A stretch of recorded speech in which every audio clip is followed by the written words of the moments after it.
Fill her up. You're listening to the Gas Digital Network. What do you get when you mix two white boys, both named Mike? A thing for Justin Timberlake and a piercing above your eye. Was he high? Their stories alone could make you cry. That's when you want to make your Irish goodbye. There we are. Dude, I just looked at my eyes. I am a sleepy boy. I always attest it to, like, I assume that you're always going to be tired because parent, but also I just write it off to high, to you being high. I definitely am that as well, but like I'm typically not sleepy. Like I'm a relatively good morning person for how late I go. And I wake up early. Nicole is the one that's like slogging through the day, and if you make a loud creak next to her, she's ready to stab somebody. Yeah, but, you know, that doesn't sound like you at all. No, I'm dancing, dude. I'm playing Moana. I'm opening up the songs, and I'm doing the tap dance for the boy. Yeah. That's my morning. But then, as soon as like 11 a.m. comes, I'm like, I've extended myself too much. yeah, you didn't pace yourself. You're a sprinter, not a marathon runner. Yeah. Plus, the gray hair makes it look like I've been through hell. Yeah, you know what I mean. Like, especially when it grows out to this length, I just look like I'm just like. I would love to see you grow it out. Like, grow it out. What do you mean? Like long, flowing locks, like a horse mane? No, I think we all know that time has passed. But I mean, can do that. Well, I'm thinking just like. All right. I'm just thinking like a little, like give it like, again, do like the, grow it to like the length I have it here. With Why? The, so with I the can gray. so I can look like fucking Clooney. Tan from Queer Eye. Oh, well, I feel like, doesn't Tan have short hair? No, it swoops. Yeah. He has the ocean spray. But he's got thin hair. What do you mean? Like his hair is thin Is versus like thick. Yeah, I feel like mine's your hair pretty would grow coarse. thick. Yeah. Mine would just kind of wire out like an old broom you'd feel like throwing in the woods. Welcome, everybody, to another episode of Irish Goodbye Podcast, a storytelling podcast. I'm one of your hosts, Mike Feeney, being joined with me, as always. Mike Cannon. Yeah. The reason I'm tired, I'm not, I can trudge through with the best of them, but Cruz is like first. Well, thanks for making the sacrifice. Yeah, I could, just white knuckle my way through life like anybody else. But the reason it's hitting me hard is because Cruz is like first cold / like, runny nose. He's been sick. Oh. He's been up a bunch of times during the night, which I'm not used to anymore. He slept in bed with us the other night, which like. We thought it was allergies at first, which it still might be. So we gave him a little bit of Benadryl. And like, with that comes a child being a little drunk. Sure. And it's kind of hilarious to I'm watch. sure. And so he couldn't sleep in his crib, just could not bring himself to sustain any amount of time. So we brought him in the bed and he calmed down and he was sleeping. But every once in a while, he'd just be like, "Grrr!" And then just go right back to sleep in like some sort of weird hallucinogenic state. And like 4 to 7 times throughout the night, he popped up and goes, hit, and whacked me right in the face. Oh my and God. Just woke me up out of a deep slumber. I feel like the sleeping with the children thing would be a thing that I would want to start when they're like 4, because I feel like before that I would worry I would crush, like roll over and crush him. I killed him twice, but he stopped. He flatlined a few times. But yeah, I'm not a kid sleeping with us guy. Like if Nicole had her way, he would have been in bed with us since week 2. Right. But she, I think she quickly realized that with her absolute selfish mattress ownership, she's a diagonal. she is a Ginzo starfish that spans the entire geography, especially in a full mattress. Right. And I'm clamped to the side like I'm a mountain goat. Huddling in the corner. Yeah, slipping out. That's that Nate Bargatze joke. Where it's like, I only can fall asleep when I have my head resting on the nightstand next to it. Dude, the amount of times that I've had dreams about falling to my death because I'm actually just slipping off the side of the bed. Is there anything that is more terrifying than immediately maddening than the falling asleep and that thing where you feel like you're falling and you wake up, so now you're awake, you weren't falling, so now you're mad about that you were even falling to begin with, but you're also kind of relieved, but that still makes you mad? All of it makes you mad. Yeah. And not to mention the crazy ones, like where I don't know if it's caused by that or if you've just had these on Flatland as well, but have you ever had the I'm falling dreams where you can feel the process of your soul re-entering your body? You know what I mean? Like, it feels that way where you're like, I'm in the terrestrial plane in my body. Yeah. Like, I've had that like 11 times, and it's stunned the shit out of me each and every time. I've been having a lot of like these. I had this terrible nightmare the other day where I was Felt something? Yeah, I woke up. I woke up in the middle of the night.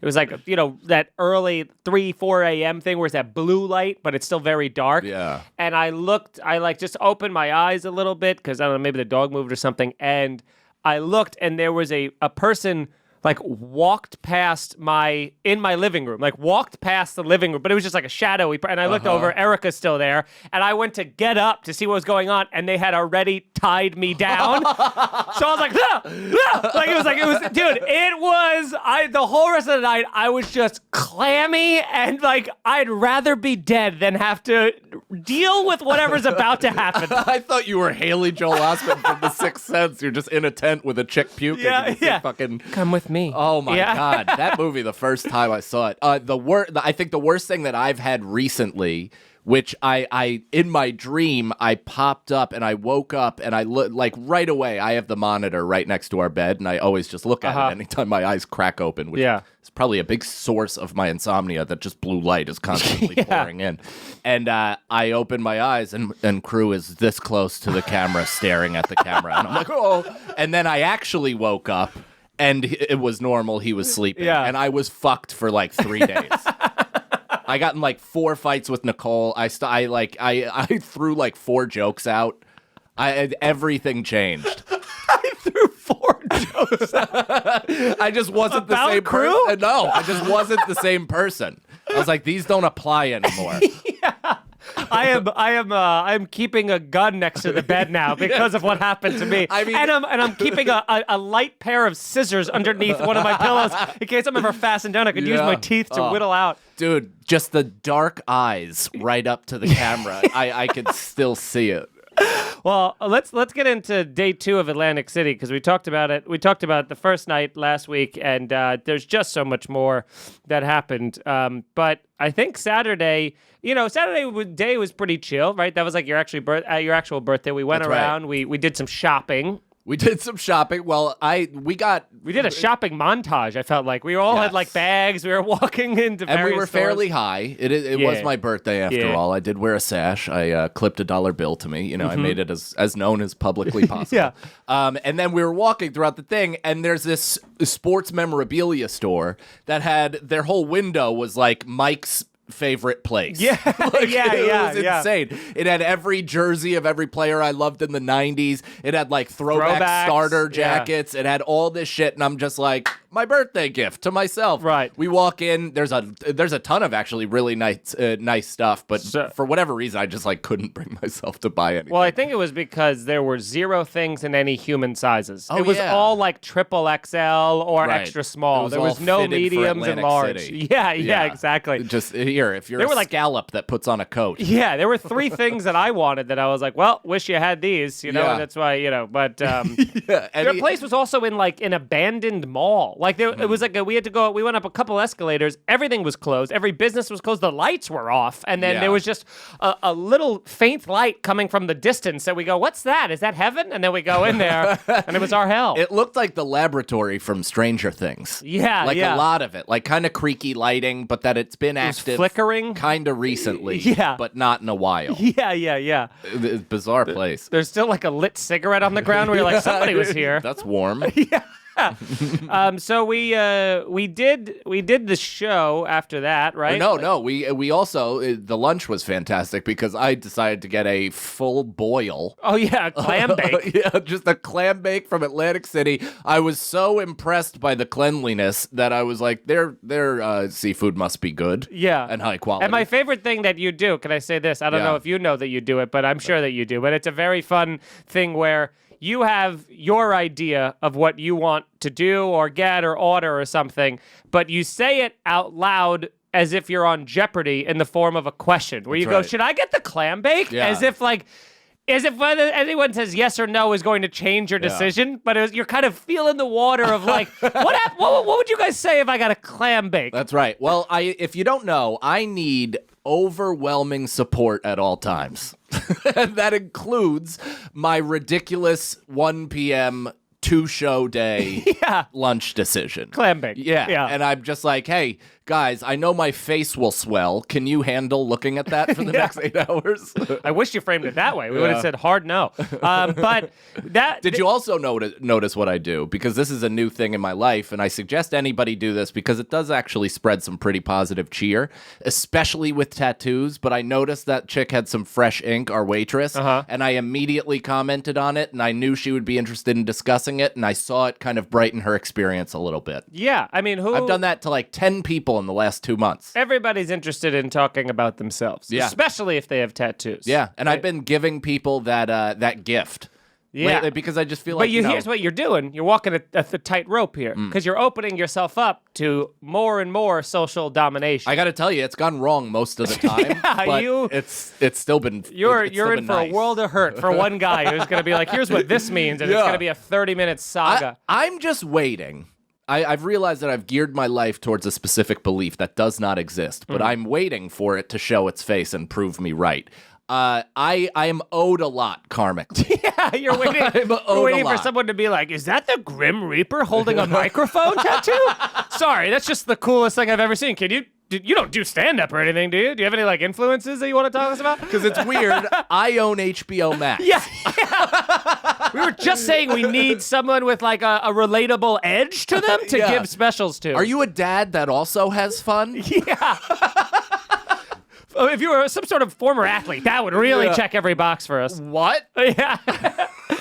But the show is Saturday. This is how you. I should have like hanging with Mr. Cooper, except with Mr. Cannon. What's that? And I'm an ex-athlete turned coach of a high school that also smokes weed. All right. Yeah. Hanging with Mr. Cannon. Okay. On Fox News. Yeah. Just becomes a hardcore alt-right conspiracy. It's me with the neighborhood kids just telling them about all my theories. Yeah. I bring them in the fucking garage like the neighbor from American Beauty. Yeah, and you're like, and here's why Q makes some good points. Yeah. Which, by the way, I just watched that documentary, and because it was one of those things where I go, do I have to watch this? Is this one of those things I could just miss and never have to learn about? And people are like, it's fascinating, give it a shot. And then it was fascinating, and it's just so crazy that, like, it's basically just an internet troll, like, kid who just created everything. Like, there's such a clear mark from when, if there was a real person that was leaking government secrets and stuff that was in the beginning from when they switched websites and, like, everybody's like, it's everybody, but you just, people want to believe stuff so bad, man. People thought it was Ghislaine Maxwell. Really? That a lot of the timeline fit that she was the original cue ball. Fun. I don't know. Now I think it's my father-in-law. Dude, I'm genuinely concerned Cruz's first sentence is going to be, Daddy, Barack Obama was on Jeffrey Epstein's flight list. I hope he doesn't have that speech impediment. I hope it's going to be a nightmare. It's adorable. It's adorable for a bit. Yeah, well, I don't want him to be 30 and be like, Daddy, even by the end of that sentence, I was like, so this is how I know the shows were so good on Saturdays, because I didn't even write down notes. I know that we had a bunch of IGP fans. Let's not skip over the live podcast, which was a right. That's why I didn't write anything down. We had Rick from Scranton. Shout out to Rick, who's come out to Uncle Vinny's to see us a bunch. He's actually come to see me in Atlantic City before. He drove all the way out to fucking come watch the live Here's a Scenario pod and stayed and watched the show later on. Yeah, and then stayed and we hung out. Yeah, that's the thing, guys. If you buy tickets to our shows, we're your friends. You're buying a ticket to friendship. Yeah, for the rest of the night, especially if it's a casino. We're not going anywhere. Yeah, we don't have the social strength to be like, we're good. Have a good night, man. That's right. You heard what I said. I'm complimenting people so they'll be nice to me. Yeah, so I'll get some eventual career success. So we do the live podcast. We do the also, this is a fun thing that we don't really have to get into, but it's just worth mentioning because I think it does speak to the professionalism that we all foster as a community, is that you and Brendan get into a seemingly blowout fight. One of the biggest fights I've ever seen you two get into. I'm talking 4 minutes before the podcast. If that. And then nothing was resolved. No answers. No reconciliation happened. You both just walked in opposite directions and then came on the stage like a band reuniting after 30 years and sat on opposite sides of the table. Yeah.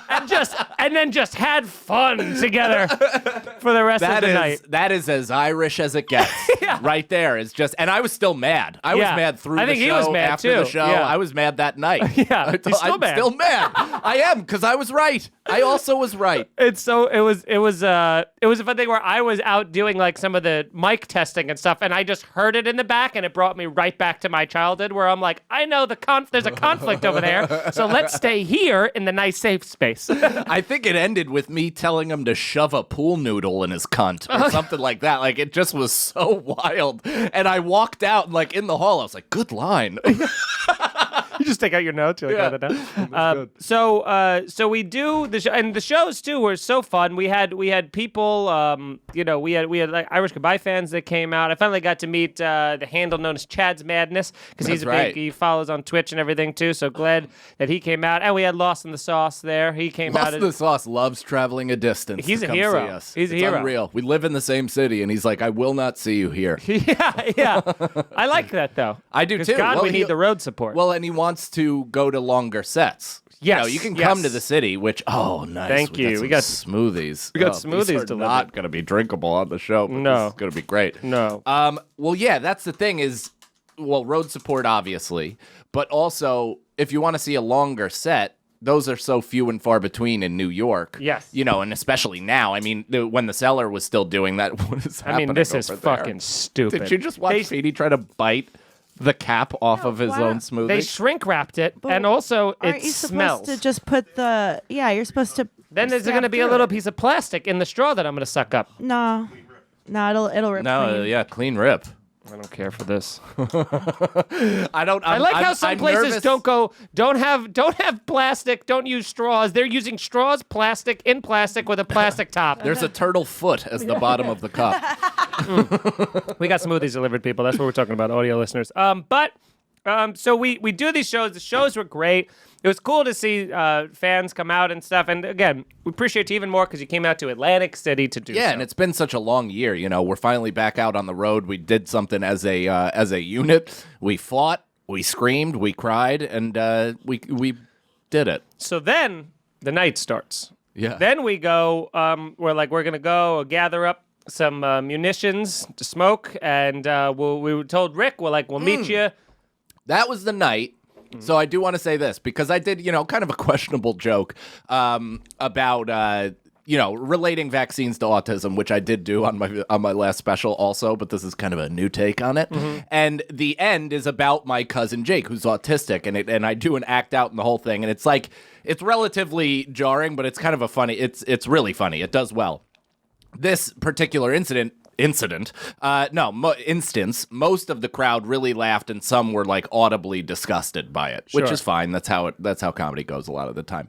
But then after the show, we're doing that half a meet and greet, and this lady came over, and she's like, I mean, I can't even describe. She looked like she worked on the docks. She was just a tough ass woman. In Perfect Storm, the bartender. Yeah. She was that lady. Yeah. Except thin. She has the hands from the old man in the sea, just burned by a fishing line. Yeah, twists off untwistables all Yeah, the time, yeah, right? yeah. Just takes it in the palm callus and Yeah. right off. So she comes up to me and her husband, and it looks like either he's a moisturizer salesman, or they have some pretty big difference in age. Who knows? But it looks like that. But they've been together for a really long time.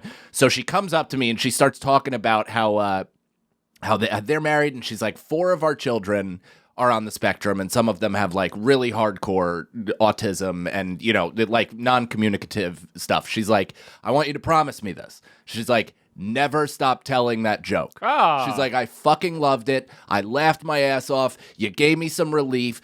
And then it got, don't let these liberals Oh no. come in here and tell you not to do that joke. And I was like, the first part, I'm going to focus on that. Yeah. But yes, I totally agree. And she's like, listen, because it's really good. It was cathartic. That's exactly how one of my sons sound. She's like, the impression was perfect. Like, blah, blah, blah. She's like, continue doing it. It's like, those are the good moments, right? Yeah. Where you realize Keeps it's like, you going. these jokes, they're fucking jokes, and it's cathartic to a lot of people, and there's no way you can get a single group of people to all have the same opinion. On anything. So you just go out there with the best of intent, and hopefully you make somebody's day like that. Of course. No, that's great. I didn't even know that happened.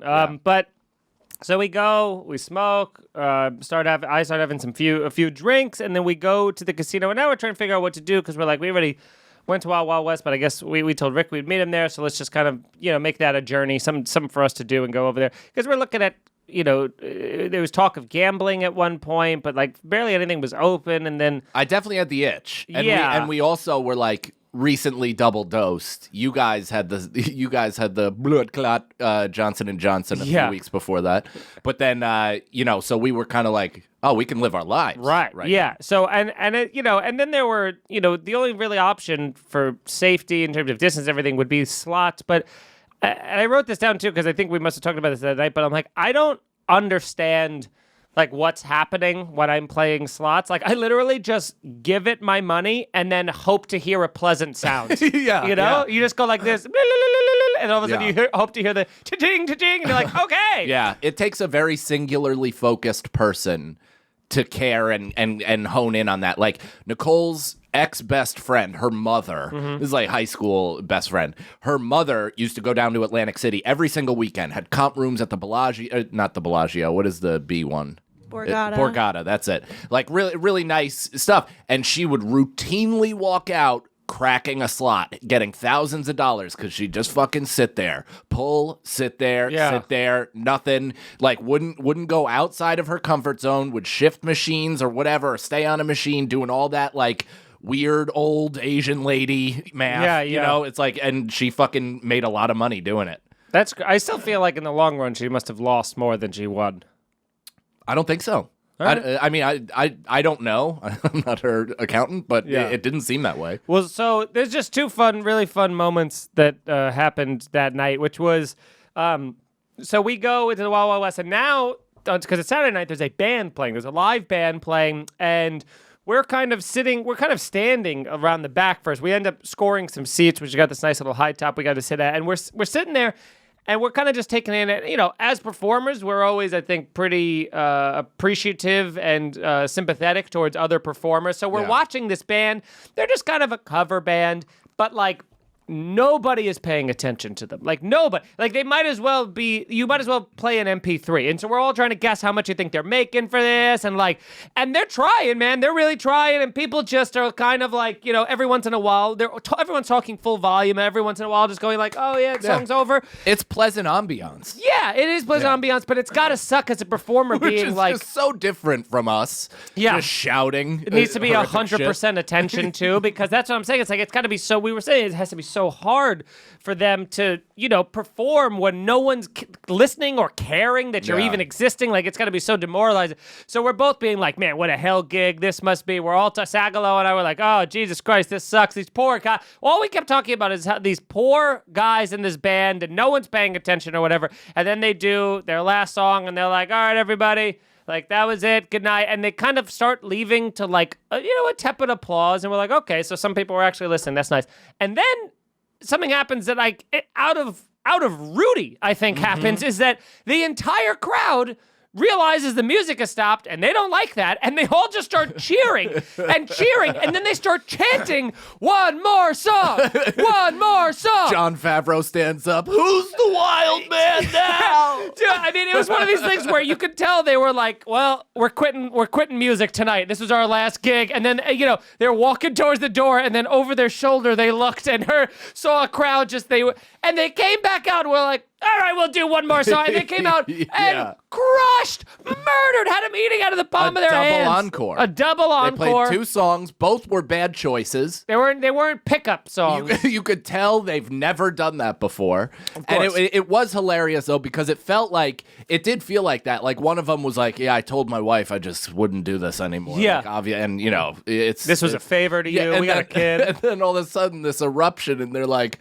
my career has been extended. Yeah, That's yeah. it. I mean, their kid's not going to get alimony or whatever, It was money so for beautiful to see. any And then we amount had of time. we had our pal Chief there with us, the security yeah. guard, and he's hanging out with us, The which is so best. fun. We had Rick from Scranton hanging out, and it was just like Chief, who brought his own drink, which Yes, he you did. gotta love. And also, I think it like slid out from under his sleeve into his hand like a retractable Prince of Projectiled out. Persia gun. Like Assassin's Creed, a little Prince of Persia. It's a video game. But it was in a fifth of Jack Daniels, was it? It was. I don't think it was that high shelf. Maybe Remy. I don't. Yeah. It was something.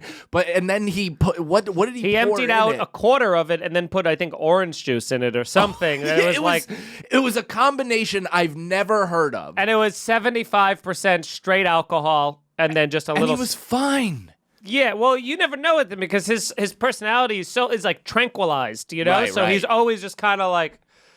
Whoa. That actually, you know what? If you're gonna be like a hardcore drug addict or an alcoholic, it actually pays to be Eeyore.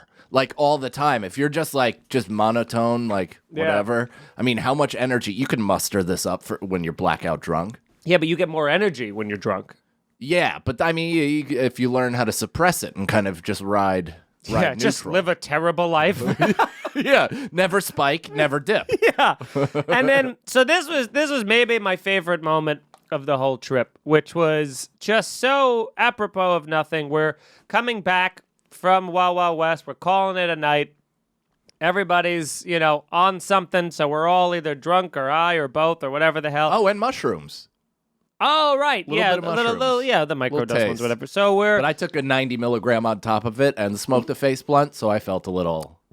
Yeah, so we're walking from one casino back to the other, and we're kind of walking in groups of two and stuff, and Sagalow and I are walking up, and we go up these stairs, and we have to walk past a bar that's in the middle of a lobby, and we're coming around it, and out of nowhere, this woman puts her hands on the railing, gets about 4 inches, maybe 2 feet from Brendan and I, and just goes, me! Like that, and just screams me at both of us. And to tell you that it jarred us, I mean, because we both were like, what? Like that, and I look at Brendan, I look at her, and she's looking at both of us, but Yeah. she's staring at Brendan. Yeah. Like she's looking at Brendan is just so scared and put out, as we both were, and, She had something to say to Brendan, but lacked the facilities to do so. and just screamed. Yeah. I've never heard anyone scream me. She was the type of lady, if you're having a tough time picturing her, just imagine a lady with like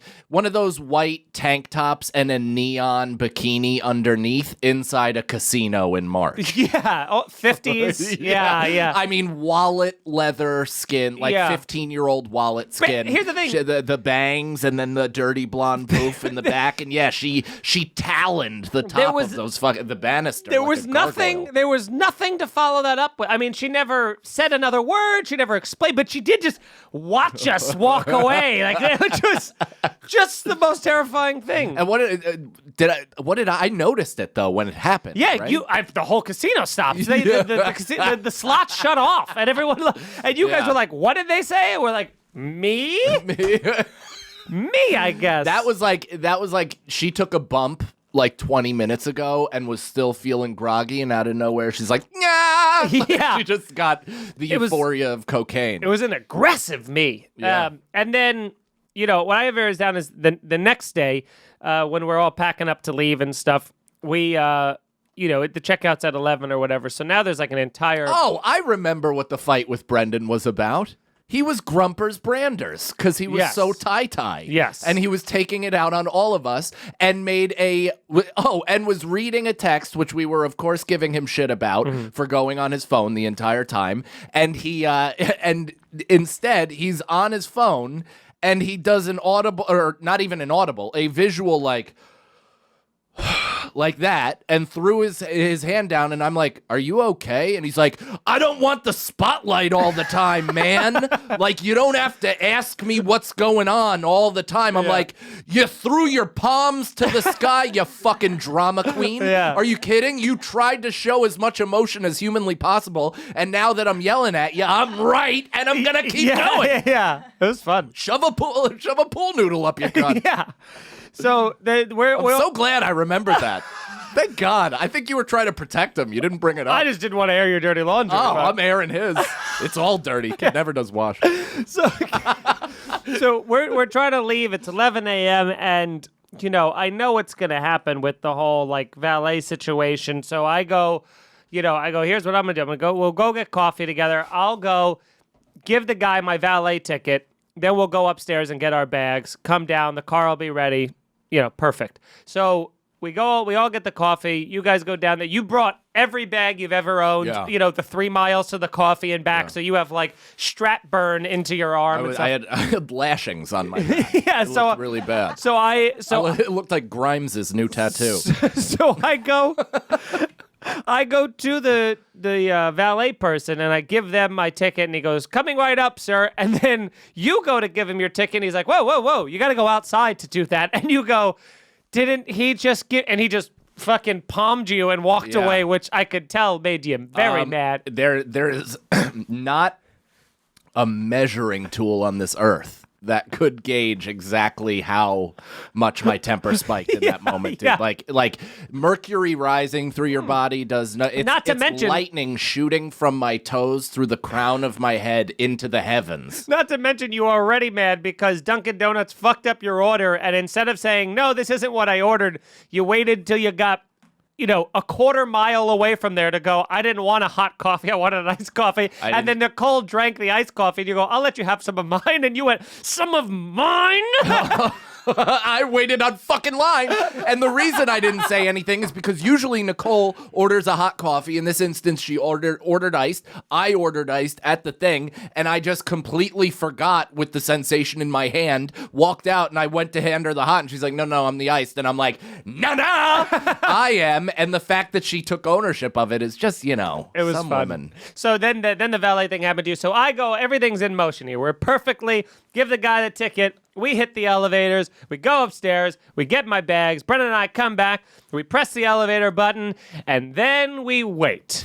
And wait, and wait. There is 9 elevators in this hotel.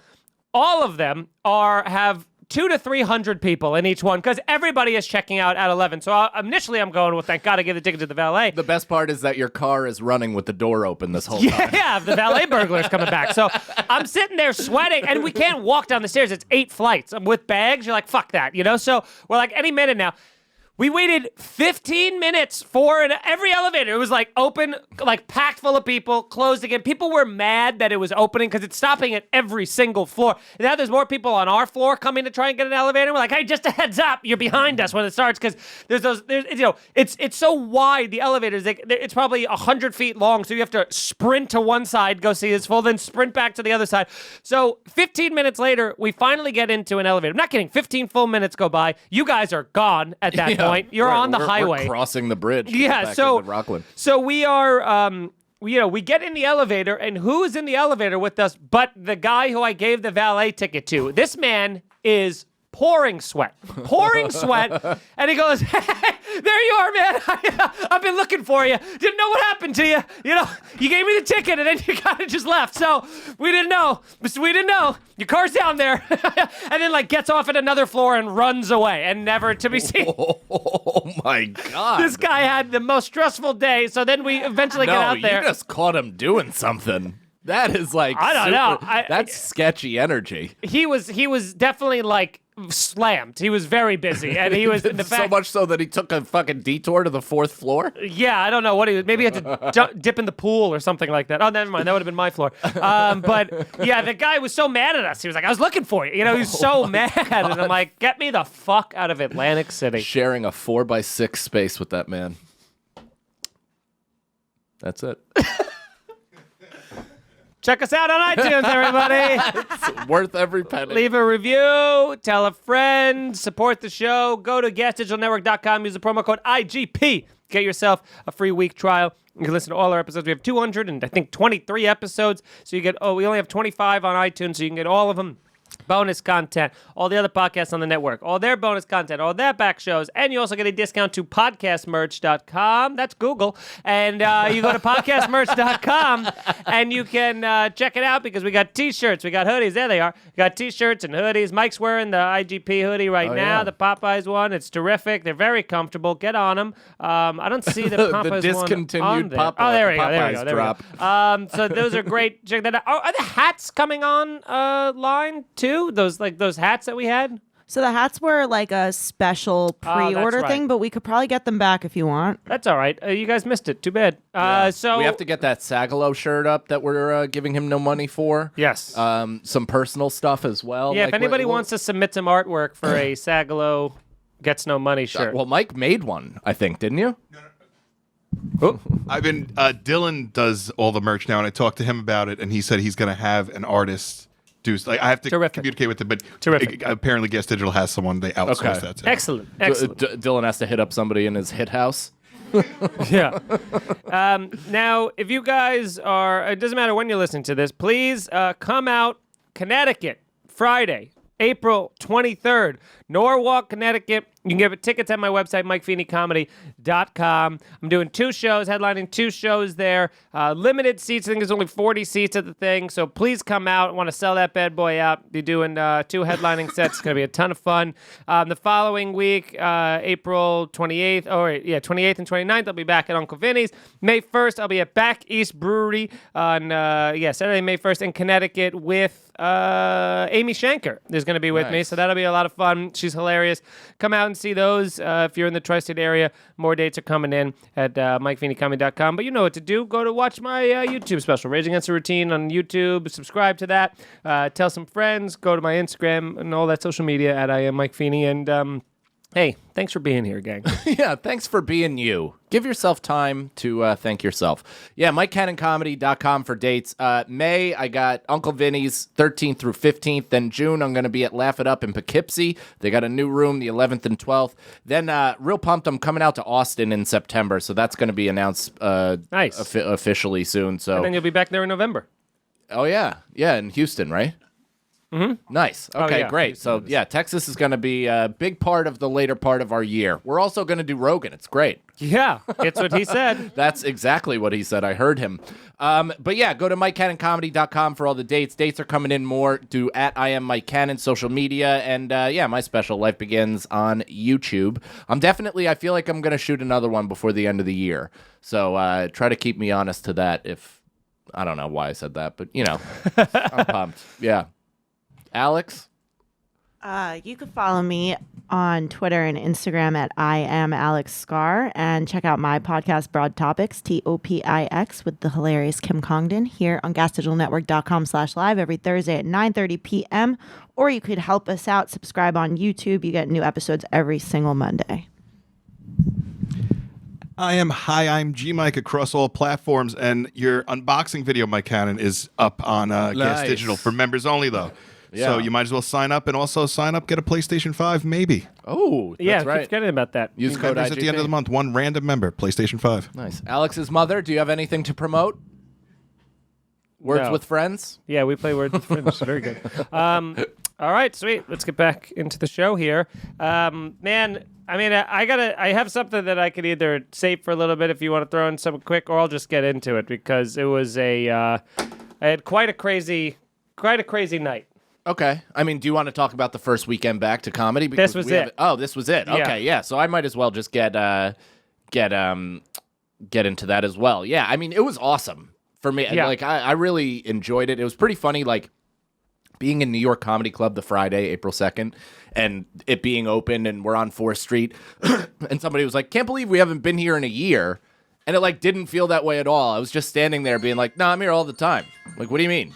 You know? Yeah, nice dream sequence to start this story. Who's this? That's definitely G Mike's. Yeah. Yeah, now follow back to 2010 where we began. Yeah. But you know what I mean? Like it felt weird because obviously we've been waiting this entire year to get to do this again indoors at the places that we've grown accustomed to doing it. But for whatever reason, it like once you're back, you're like, yeah, no, I've been doing this forever. Yeah, I had a fun moment where I was on stage and I was on the 4th Street stage and I go, man, this was my last New York City spot the day before everything closed. So it feels like really, heartwarming that my first indoor New York City show back is here. And like this feels like it's like emotional almost for me. And I feel really good about it. And the crowd was like, okay. I was so mad at them. It's so funny because we do feel like this real deep appreciation, and then you mention it to people that are like, I don't know, man, I saw it on Facebook. Yeah.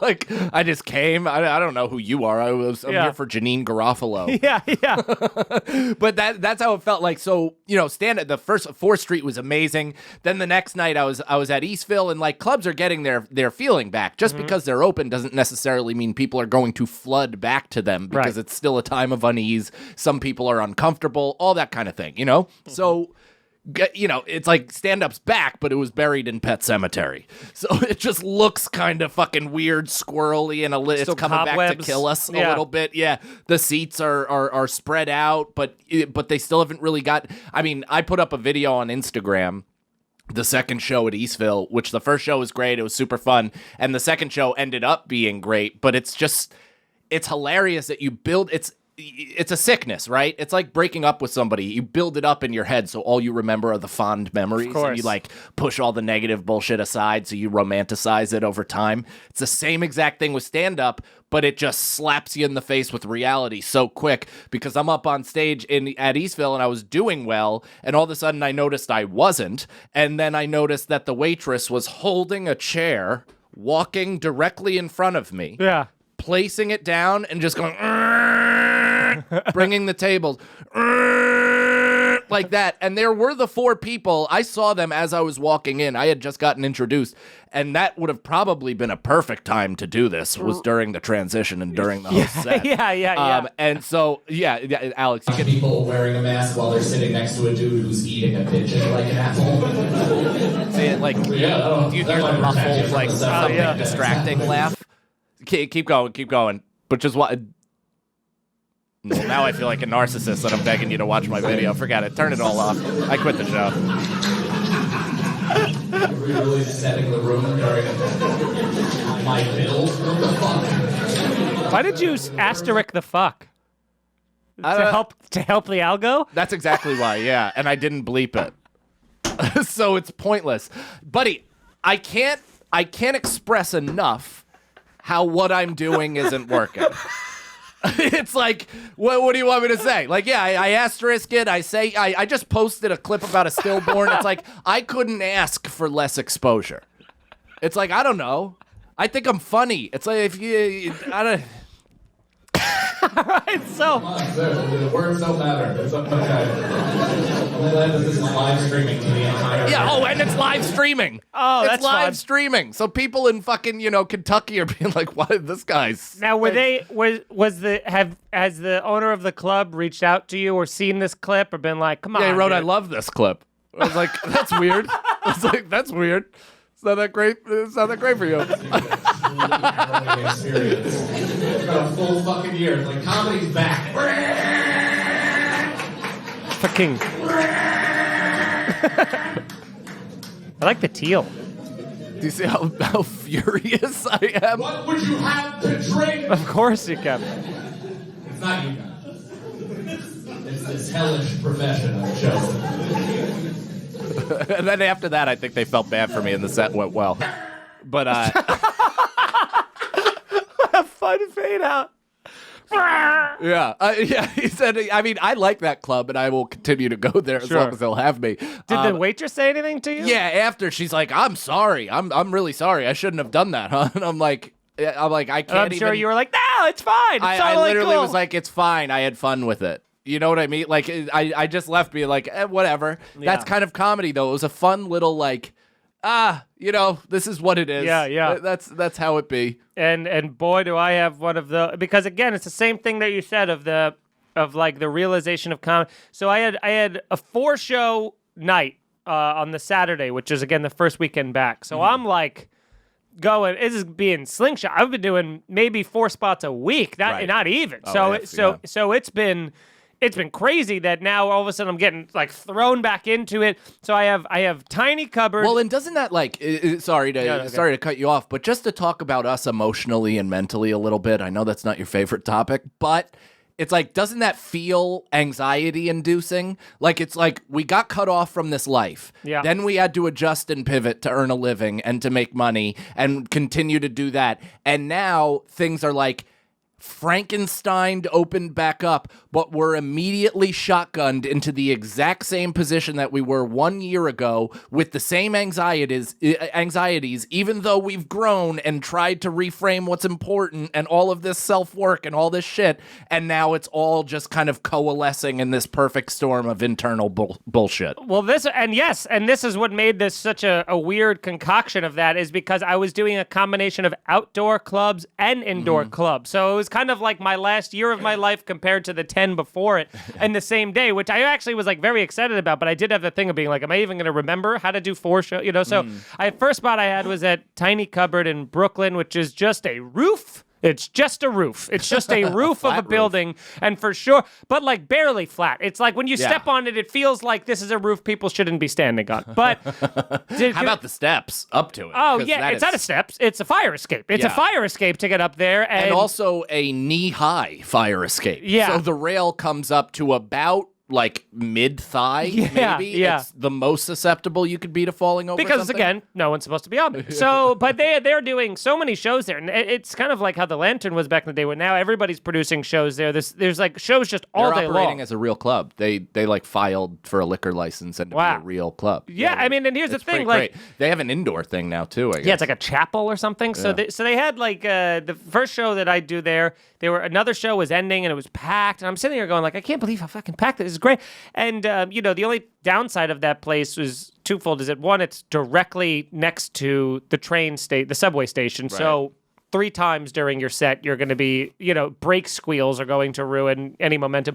And then it got really windy and the sun was going down, so it was getting cold, and I wasn't like prepared enough for that. And you could just start to say, thank God I was first on the show, because I was able to just do the set and leave before the sun went down and really got cold. But you could already see people like, oh, I did not bring gloves, I did not prepare. It was like that first 60-degree day, but at night it goes down to 40 degrees or something. Well, you forget there's 2 weathers. Yes. Like I always forget that, and I'm dressed for the day, and you're out or whatever, and then I'm like, oh, I didn't bring nearly enough cover. This is a problem. Dude, I did Tiny Cupboard the day I got back from Tampa, and I was in the snow in a light coat. Like I was just in Tampa still in my heart. And I just went to Brooklyn, got on the roof, and I'm literally holding the mic while water is also like shorting out electrical sockets behind me. And they're like, because it's a roof. We're going legit. Yeah. So, they were selling merch up there. I was like, what does the merch say? This is a roof? Tiny like, Cupboard. The roof. Yeah. So, I do that show. That was fun. I leave there. I go. Why did they name it Tiny Cupboard and not Big Roof? Yeah, I don't know. I don't know. I think it used to be a bar or something before. Okay. God knows. But so I leave there. I rush back home. I have a quick dinner with Erica. Then I go back into the city. I put on more coats. I go back to the city. I got my first spot at the Penthouse. My second spot's going to be at the Penthouse, which is the outdoor New York Comedy Club location in Gramercy. Then I got to go down to 4th Street. Then I got to come back to the Penthouse. So I go to the Penthouse. First off, a Tiny Cupboard, by the way. There's not great parking because it's in Bushwick or whatever, but can't be taught. So parked right out front. Mm-hmm. Then I go into the Gramercy one and the Penthouse. I park directly out front of like the door. Like there's a fire hydrant right next to the door, and I parked in the front part of the fire hydrant. And I was like, boom, there's a great spot.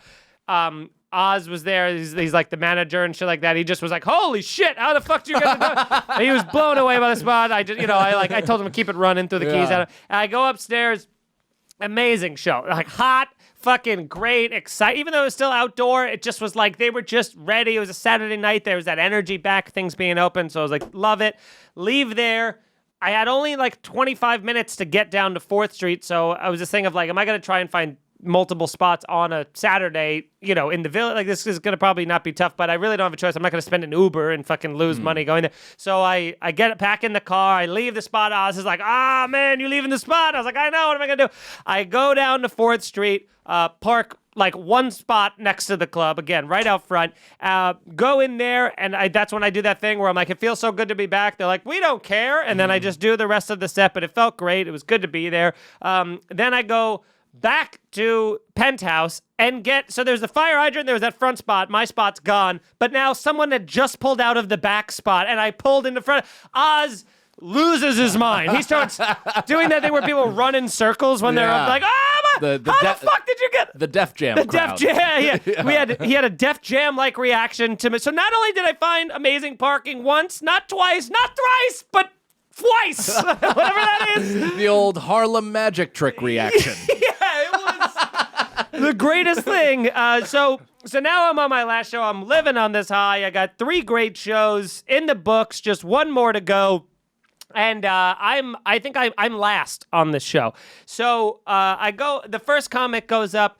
Ophira, she comes off stage. Very funny. She comes off stage. She's like, yeah, there's one group that like there's these 2 women in the back. They're probably going to be like a problem for sure. They were like talking a little bit. And I go, okay.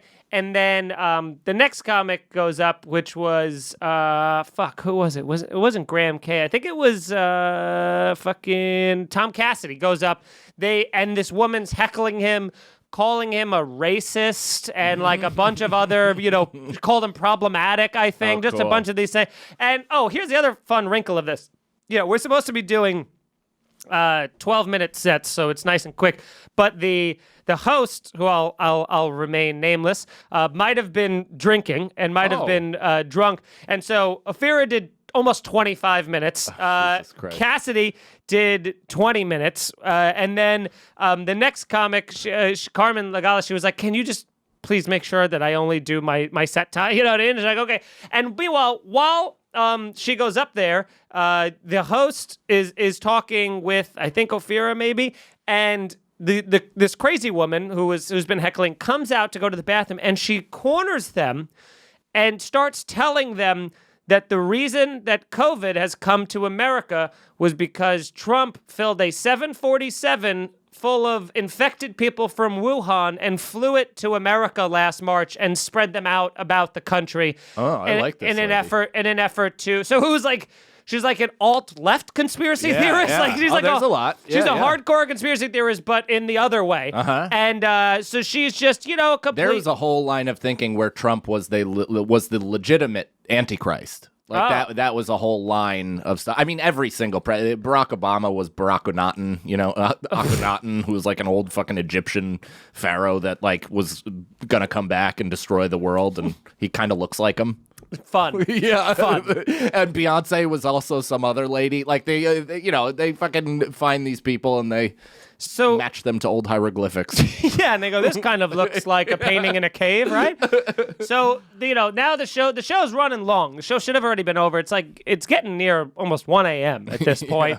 I'm going up, and I'm already here. You just see the comics coming off stage doing the fucking, they were all great except for these 2 fucking, and it's, of course, you wouldn't believe it, but they were, like, late 30s white woman, drunk. So that was that. And so I go on stage, and I'm like keeping it in my back pocket, knowing that these women are like this, but I'm trying to just have a good time. And I think I'd even maybe like I don't know. I was just kind of having fun. I was relaxing a little bit because again, I felt like this is house money. I already had 3 great shows. This is my week's already made. So I start doing the show. 8 minutes in. Just about nothing, And I think we get to around like the 10-minute mark, and I just introduced a topic. I introduced the idea of Trump's casino in Atlantic City that got blown up. And I just asked if anybody had seen it. And I clipped a piece of the audio because this is my first interaction with this woman. So if you could play the clip I just sent you most recently, Alex. Watch when they blew up Trump's casino in Atlantic City. They blew it up a couple weeks ago, whatever. He lives in Florida. Cool. Not relevant, but thank you for talking out loud. Here's the thing. There is. It's actually relevant. It's not relevant. Pause it 1 second. Did you see that? That's the worst type of heckler. It's the one who she has her moment, she gets shot down, but then now is embarrassed and feels the need to say something. She goes, it actually was relevant. So, which I come back quickly and angry and let it play. It's actually relevant. It's not relevant. I've heard a lot about you, and I've heard you're a nightmare so far. And I can tell you're a nightmare because literally everybody, when you talk, did this. Oh, Jesus fucking Christ, not again.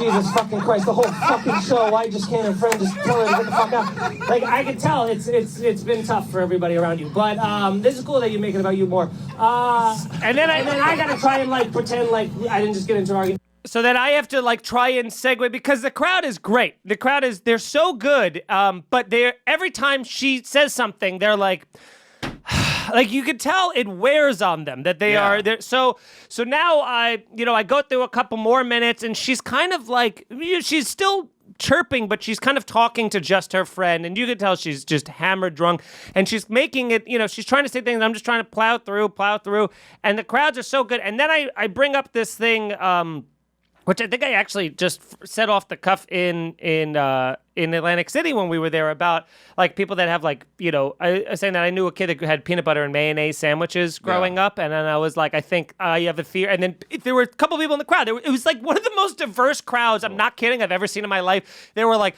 black people, Spanish people, Indian people, white women being drunk and annoying. Like there was like every race and nationality and creed. There was like a guy wearing a pride flag. Like everybody was there. Can I just make it clear that I went ugh at the sandwich, not the list of culturally diverse people? Your intentions were clear. And so I mean, Jesus Christ, Alex, you just had that put on me, and then Feeney's like, and Indian and Chinese and it's like but I was the joke, it wasn't even a joke, it was just like a throwaway thing, because the people in the crowd were like, I had peanut butter and mayonnaise sandwiches growing up, and I was like, you see, I was like, I have a theory that those were just parents that couldn't afford fluff and told their kids that that's what everyone's eating, so then they had to be like, are you sure this is kind of gross? And you're like, no, this is what all the kids love. So I say that line, the people who grew up eating peanut butter and mayonnaise sandwiches laugh, not only laugh hard, do a head back clap laugh, like that's hilarious, we couldn't do that. This woman chimes in and immediately is like, that's super racist. You're privileged. Yeah, she. I think what she actually said was, that was a very white thing of you to say. And I go, what was? And she goes, that's a very white thing. And I go, and because now I know that she's hammered, and I go, what was it? What was the joke? And she goes, the mayonnaise. And I go, I was like, so you don't even remember the joke that I just said that you're interrupting the show to tell me that you're mad about? Yeah. Can we really be clear about this? Because this is a lot of what these grandstanding people are. Yes. Like, this is what happens when they get drunk. This shit comes out. Yes. They're dumb fuck reactionary race stuff that has nothing to do with nothing.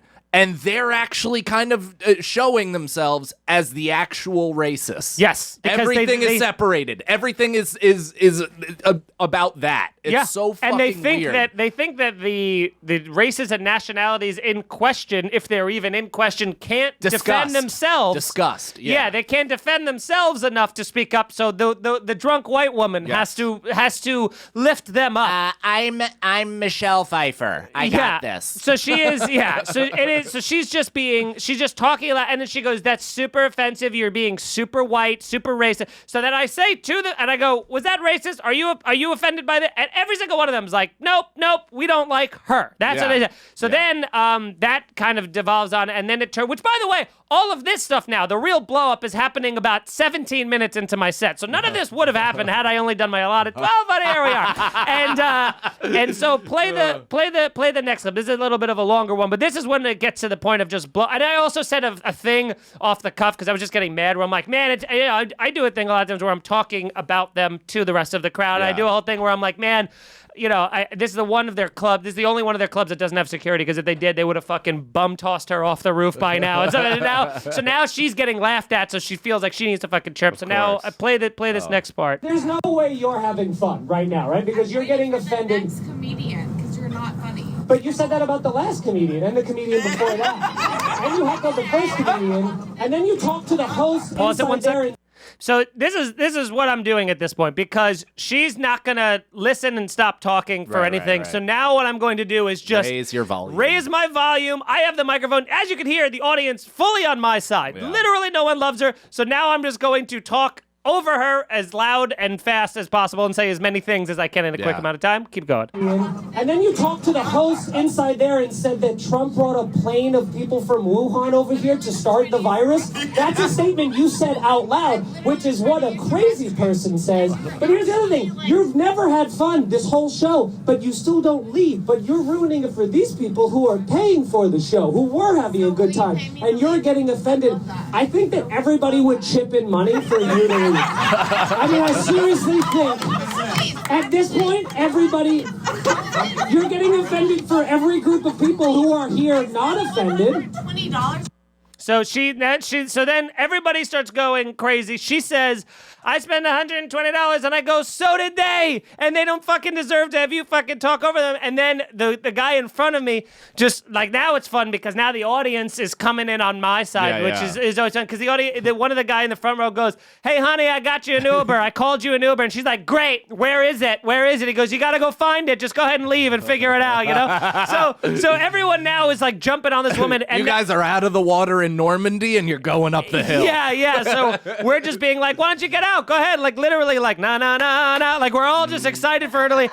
And she's not leaving, and she's just kind of, like, being like this. And we were like, literally, no one's on your side. So I don't know what you're doing here. What are her friends doing? She has one friend who is equally as drunk, but not, you could tell, is towing the line of mortified and embarrassed, but a diehard friend. Sure. So she's trying to be like, yeah, come on, but also being like, that's my friend, you know, so she's not really, she's not the problem. It's just this one woman, you know?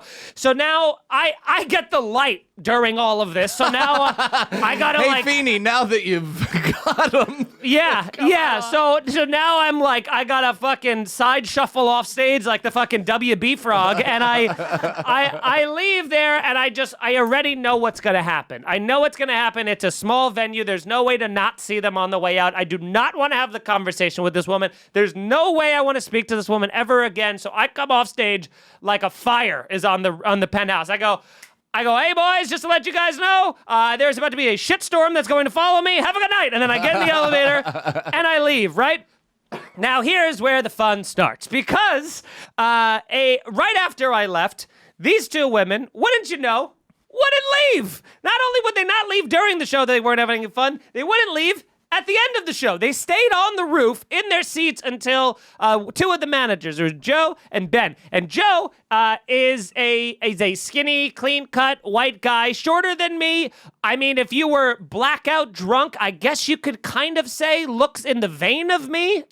You're both white and thin. Yeah, that's about what we have in common. So we are, him and Ben go upstairs to start breaking down the chairs and then take down the lights and everything. And this woman sees Joe, stands up, runs at him, and begins to scream him, thinking that he is me. And is like, you fucking embarrassed me. You fucking use your whole set. I'm mortified. How dare you? How dare you? Screaming at Joe. Joe can't even get a fucking word in edgewise because he's too busy getting screamed at the top of his lungs. So he's trying to be like, miss, I'm not. And he's like, and another thing. Like, she just keeps yelling at this guy. Oh, my God. Poor Joe is taking the brunt of the heat because I'm getting texts from them being like, dude, what the fuck happened? Joe's getting the fucking riot ad read to him and stuff, you know? So I'm like, I'm laughing so hard. So she's screaming at him. Then they get her down the stairs, and now they're at like the kind of the lobby where all the comics hang out and stuff like that. And there's a couple comics still hanging, some of which have been drinking a lot, and some have shown up who are already drunk, so they're kind of hammered and stuff. They start talking to these two women. The woman in like a snap of sobriety just kind of goes. She just goes like this. She goes, man, you know, I'm sorry I blew up on you. I'm sorry I said all that stuff during the show. I just, you know, I had such a stressful week, and sometimes I just need to be a bitch. And it was like a thing. She just said that and then went back to being drunk, and you're like, wait a minute. Was that you rationalizing, ruining a show for everybody that you had a stressful week, so you need to go out of your way to be an asshole to people? which makes me so angry. So then, this isn't even the end. So then... You've ruined the rest of my day. I hope you know that. I'm going into the world with my fist clenched, and I'm going to find a white lady to beat to death. She literally apologized, and Ben is texting me being like, this lady is a fucking lunatic, dude. She's a lunatic, and now she's talking to us about conspiracy theories again and stuff like that. So now, this all would have been over, because they were finally about to leave. They got him to the elevator. Except one of the comics, who again, a different one who shall remain nameless, decides to start chatting up the girl, the friend of the girl, and starts making out with her. They start making out, and now the other chick's there being like drunk and being like a problem still, and still like yelling about the show, and they can't get her the fuck out, and they eventually convinced her to go get food for like them and stuff like that, and they put her in the elevator, and then once the elevator came, they locked it so it wouldn't come back up. That's when you want to make your Irish goodbye.